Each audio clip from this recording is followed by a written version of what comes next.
You can spend 3 hours with one person and feel completely fine, but spend 30 minutes with someone else and you feel like your batteries have been quietly removed. Nothing dramatic happened, no argument, no conflict, and yet you leave feeling smaller, heavier, like you were on the entire time. Why does this happen? And why is it always certain people? It's subtle. You sit down with them, and almost instantly something shifts inside you.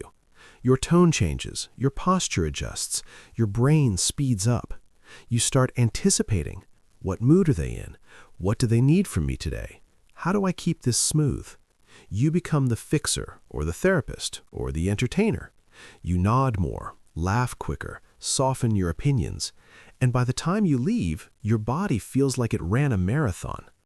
But here's the strange part. You don't consciously choose to do any of this. It just happens. Later, you replay the interaction. Why do I always feel tired around them? Why can't I just relax? You might even blame your personality. I'm just introverted. I'm too sensitive. I don't have enough social energy. But notice something important.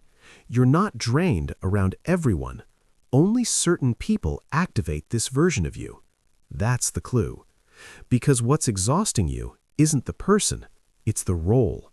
And that role often has a history. You're not broken. You're adaptive. Your brain is incredibly good at reading patterns. If at some point in your life being the calm one kept the peace, if being the funny one reduced tension, if being the responsible one earned approval, your nervous system learned something. It learned, this is how we stay safe. This is how we stay accepted. This is how we belong. So now, when someone resembles that old dynamic, even slightly, your brain quietly presses play. You don't consciously choose to become the fixer. Your nervous system does it for you. What feels like personality is often pattern. But how exactly does that pattern get triggered?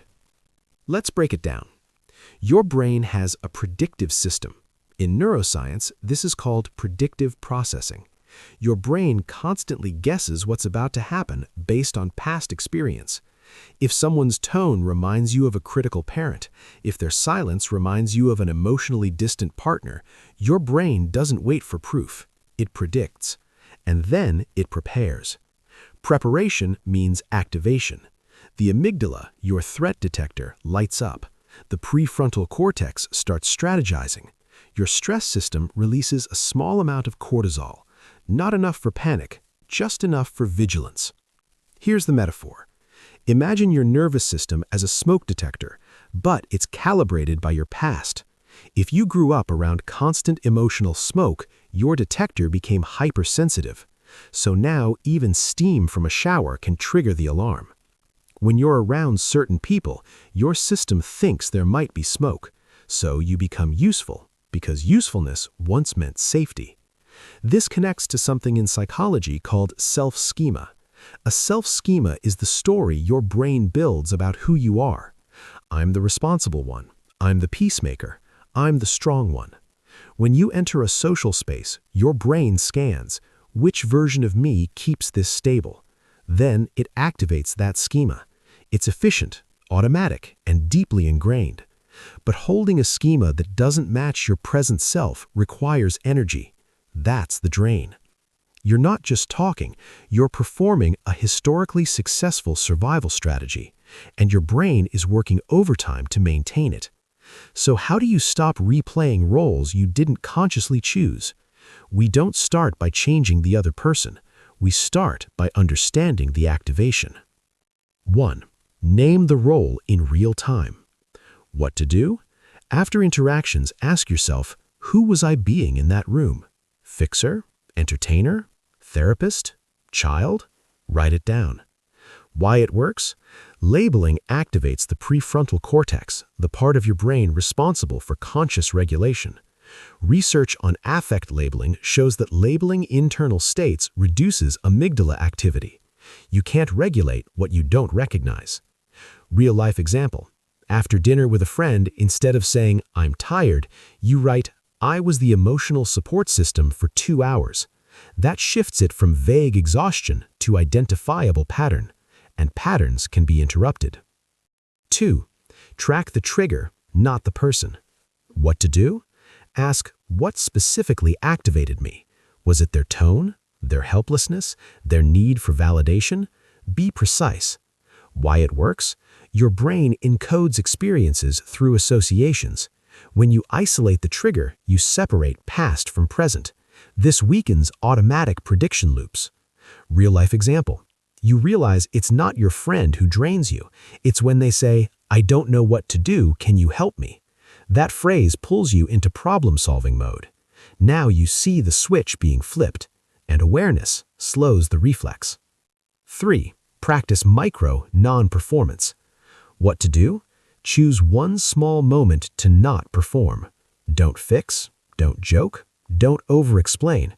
Just respond neutrally. Why it works? Behavioral psychology shows that habits weaken when they're not reinforced. If you stop reinforcing the "I must manage this" behavior, your nervous system learns a new outcome. Nothing catastrophic happened. This rewires prediction. Real-life example. When they vent, instead of offering solutions, you say, "That sounds hard," and you stop there. You feel the urge to do more, but you don't. The world doesn't collapse. Your brain updates. 4. Expand your identity repertoire. What to do? Actively experiment with different versions of yourself in low-stakes settings. Be quieter. Be more opinionated. Be uncertain. Why it works?